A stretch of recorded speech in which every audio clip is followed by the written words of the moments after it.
this assessment asks us to calculate the reduced mass for a carbon-hydrogen bond. Our formula for the reduced mass is written up here. Mu is our symbol for reduced mass, is equal to the product of the masses divided by the sum of the masses. And I have the atomic mass of carbon and hydrogen listed as well. So to do this calculation then, mu, our reduced mass, would be 12.011 AMU times 1.00794 AMU. All of that divided by the sum of those atomic masses, 12.011 AMU plus 1.00794 AMU.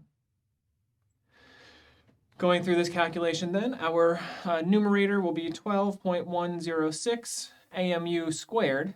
That's an interesting unit. AMU squared doesn't really mean anything because we're going to end up dividing it here anyway by 13.109 AMU. And when we do this division, the AMU squared will cancel out one of the AMUs, and so we'll end up back with AMU. And so our reduced mass is 0.9299 atomic mass units. This is the reduced mass for a carbon-hydrogen single bond.